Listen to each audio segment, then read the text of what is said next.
मुझे रात से परेशान कर रहा था छपरा की एक घटना, शीतलपुर की एक घटना, जो मासूम बच्ची जिसकी उम्र 15 साल की थी, वो स्कूल से आ रही थी, सामूहिक बलात्कार हुए, सामूहिक बलात्कार करके उनको कुएं में फेंक दिया गया।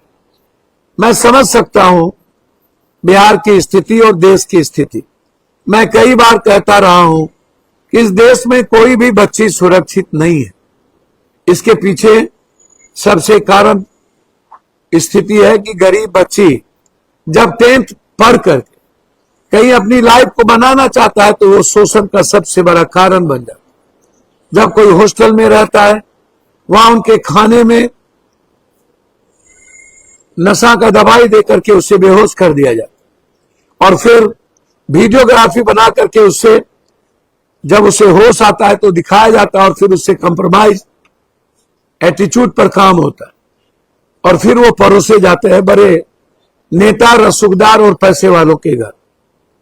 मैंने कई बार कहा कि जब ड्रग्स, स्मैक, व्हाइटनर सॉल्यूशन पर यह भारत सरकार या बिहार सरकार कोई काम नहीं करेगी, जब 80-90% यूथ ड्रग्स लेंगे, स्मैक लेगा, जो नशे में रहेगा, वह से कैसे पता चलेगा कि पड़ोसी में कोई उसकी बहन रहती है, कोई उसके चाचा की बेटी रहती है? क्या कोई पड़ोसी की लड़की किसी पड़ोसी के लड़के से सुरक्षित है? क्या कोई पड़ोसी की लेडीज किसी पड़ोसी के लड़के से सुरक्षित है? उसके 3 कारण।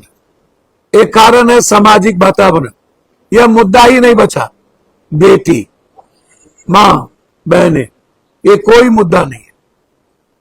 मुद्दा है जात, मुद्दा है धर्म, मजहब, मुद्दा है राजनीति, मुद्दा है पैसा।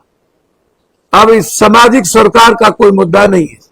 छपरा में जो घटना घटित हुई, मुझे तब और आहत पहुंचा जब वहां के एसपी ने यह कहा कि एक प्रेम प्रसंग है और प्रेम जब हुआ करता था तब इसके पिता को पता चला, लेकिन जब शारीरिक संबंध बनाने के वक्त इनके परिवार ने देख लिया तो देखने के क्रम में वो लड़का भाग गया और लड़की को बाद में मार दिया गया।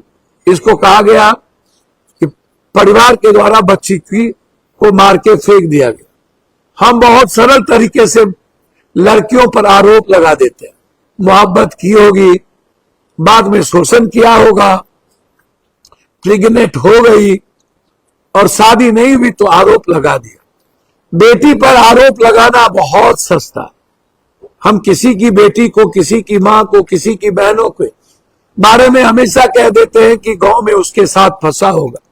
जब ताश खेलने वाले बुजुर्ग और पाखर गाछ और पीपल के नीचे बैठने वाले कुछ लड़के जब किसी के घर की बेटी और बहन पर फब्बारे कसते हैं और ये कहते हैं कि ये तो लगता है कि अपने दियर से फंस गया, सोचिए हम क्या बोलते हैं। सोचिए हमारी गिद्ध दृष्टि महिलाओं पर क्या होती है, आप किस रूप में देखते हैं और फिर परिस्थितियां क्या बनती है। शीतलपुर की घटना एक नहीं है। मैं बार बार कहता हूं और लगातार मैं इस बात को सदन में भी उठाता हूं। जैसे नीट्स की बच्ची के बारे में कई बार मैं फिलहाल इधर भी कहा हूं कि सीबीआई गलत कर रही है। सीबीआई ने पोस्को एक्ट में अभी तक, जब बच्ची 16 साल की है तो सबसे पहला लॉ कहता है कि पोस्को एक्ट के तहत हमें केस करने की जरूरत थी। फिर मैंने कई बार कहा कि सीबीआई जिस तरीके से लगातार काम कर रही है, मैंने पोस्टमार्टम रिपोर्ट के बारे में कही।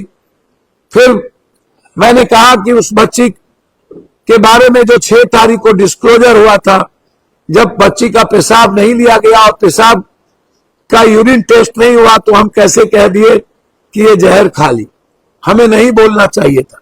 फिर 7 तारीख को वहां के एक डॉक्टर ने कह दिया, जबकि प्राइवेट पार्ट पर चोट थी, सीने पर चोट था, जब उसी के एक डॉक्टर ने, उसी अस्पताल के एक डॉक्टर ने साफ लिखा हुआ एप्लीकेशन में कि उसके सीने पर खरोंच थी, 3-3 नाखून के खरोंच थे, उसके पीठ पर खरोंच थे, उसके घुटने में चोट थे।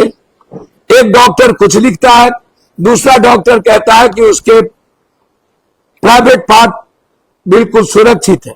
फिर पीएमसीएच कहता है उनके प्राइवेट पार्ट पर प्रेशर था, उसकी झिल्ली टूटी हुई थी, उसके जगह चोट था, और एक चोटें नहीं थी और उसके साथ कुछ न कुछ हुआ है, फिर आप अभी तक प्रभात अस्पताल के डॉक्टर को गिरफ्तार क्यों नहीं कर?